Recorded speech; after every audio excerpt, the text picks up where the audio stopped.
आप सभी भक्तों को राधे राधे। तो आज हम सभी भक्तों के लिए इस वीडियो के माध्यम से, इस चैनल के माध्यम से एक ऐसा महाउपाय बताने वाले जिससे शीघ्र ही आपके पूर्वज, आपके पितर प्रसन्न हो जाएंगे। उनका आशीर्वाद सदैव आपके पास बना रहेगा। सदैव आप धन धान्य से परिपूर्ण रहेंगे। हमेशा आपके जीवन में खुशहाली छाई रहेगी। कभी भी किसी प्रकार के आपको कर्जे लेने की आवश्यकता नहीं पड़ेगी।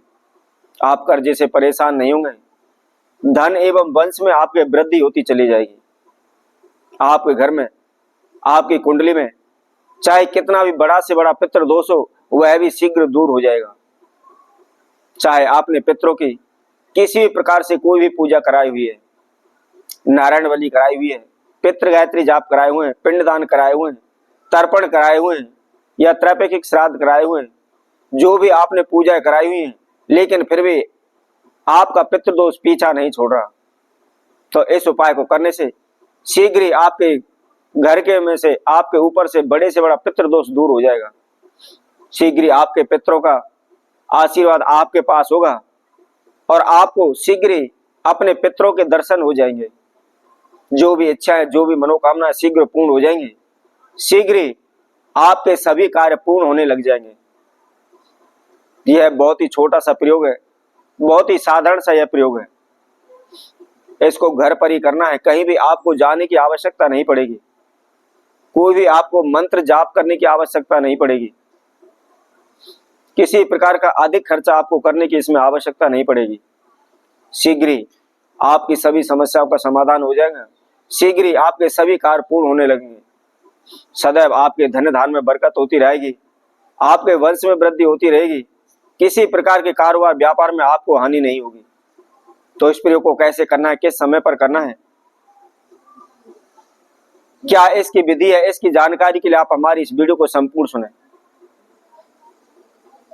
जो कोई भक्तजन पहली बार इस वीडियो के माध्यम से हमारे साथ जुड़े हुए, सर्वप्रथम हमारे चैनल को सब्सक्राइब करें, लाइक करें, कमेंट बॉक्स में जाकर के राधे राधे अवश्य लिखें। तो जैसा कि हम आपको बता रहे थे, यदि आप अपने पितरों के दर्शन करना चाहते हैं, या आपके ऊपर पितृ दोष है, या आपके किसी प्रकार की कोई भी समस्या जीवन में चली हुई है, कर्जे से मुक्त नहीं हो पा रहे, कारोबार व्यापार आपके चल नहीं पा रहे, रिश्ता नहीं हो पा रहा, तो ऐसे में आपको क्या करना है? तो सर्वप्रथम आपको ध्यान रखना है, इस महाउपाय को आपने अमावस्या तिथि पर करना है। और वैसे भी इस समय पर श्राद्ध पक्ष चला हुआ है और 21 सितंबर की अमावस्या तिथि है। तो आप 21 सितंबर को इस महाप्रयोग को कर रहे हैं। कैसे करना है, आइए इसकी विधि हम आपको बताते हैं।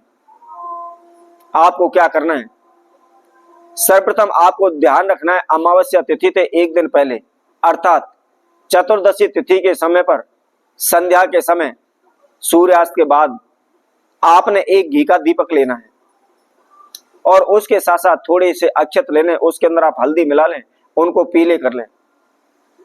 जैसे कि हम शादी विवाह का निमंत्रण देते हैं तो पीले चावल दे के आते हैं, तो उसी तरह आपने पीले चावल देने हैं, पीले चावल अपने हाथ में लेने हैं। अपने पितरों के लिए आपको निमंत्रण देना है। क्या करना है, आपने थोड़े से पीले अक्षत अपने हाथ में लेकर अपने नाम एवं गोत्र का उच्चारण करते हुए अपने सभी पूर्वज एवं पितरों को आपकी प्रार्थना करनी है।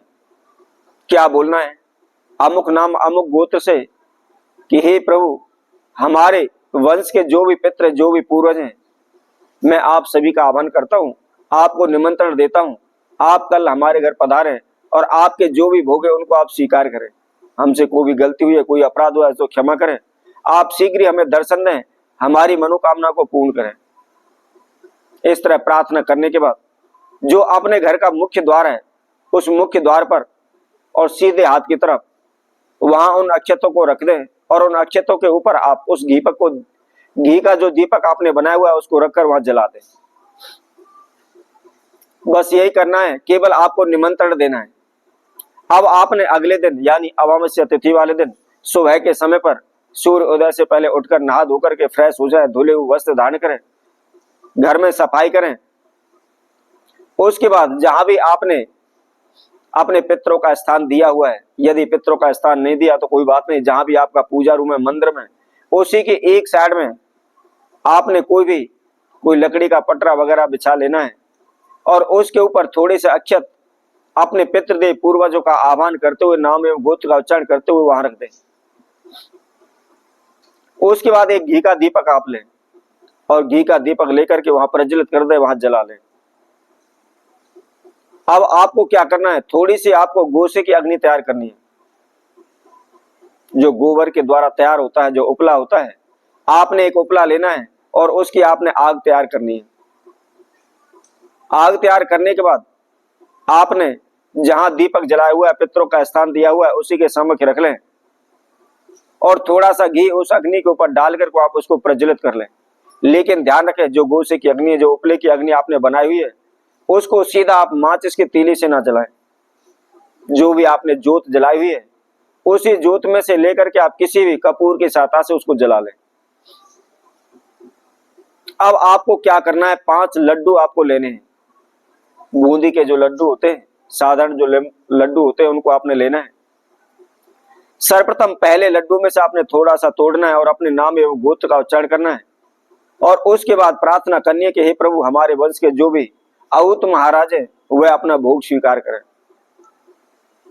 इस तरह प्रार्थना करने के बाद जो भी आपने अग्नि तैयार की हुई है, उस अग्नि के अंदर आप डाल दें।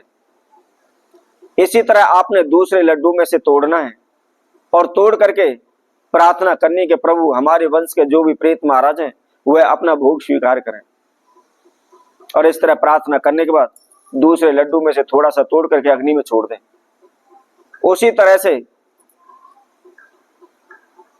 तीसरे लड्डू में से आपने थोड़ा सा तोड़ करके और प्रार्थना करने की, हे प्रभु, हमारे मातृ पक्ष के जो भी पूर्वज है, जो भी पितृ, वे अपना भोग स्वीकार करें। इस तरह प्रार्थना करने के बाद अग्नि में छोड़ दें। उसी तरह आपने चौथे लड्डू में से थोड़ा सा तोड़ना है और अपने सभी पूर्वजों का ध्यान करना है और ध्यान करने के बाद जो अग्नि आपने जलाई हुई है, अग्नि रखी हुई है, उसके अंदर आप डाल दें। इसी तरह 5वें लड्डू में से आप तोड़ें और अपने सभी पूर्वज एवं सभी वंशजों का ध्यान करते हुए, आह्वान करते हुए उस अग्नि के अंदर भोग लगाएं। अब भोग लगाने के बाद थोड़ा सा आप जल लेकर के उस अग्नि के चारों तरफ आप डाल दें। डालने के बाद जो आपने जल लिया हुआ है, वह उस लोटे को आप लेकर के सूर्य देव को अर्पित करें और जिन लड्डुओं का आपने भोग लगाया हुआ है, उन लड्डुओं को आप गाय के लिए खिला दें। तो इस तरह इस नियम को कोई भी व्यक्ति अमावस्या तिथि पर पूर्ण कर देता है तो शीघ्र ही उनके पितरों का आशीर्वाद, पूर्वजों का आशीर्वाद उसको प्राप्त हो जाएगा। उनके पितर, उनके पूर्वज उनको शीघ्र ही दर्शन देंगे और उनकी जो इच्छा है, मनोकामना है, वह शीघ्र पूर्ण हो जाएगी। तो इसी तरह मैं आपसे भक्तों के लिए और नए उपाय के साथ, नई वीडियो के साथ आप सभी के साथ उपस्थित होंगे। तब तक के लिए सभी भक्तों को राधे राधे।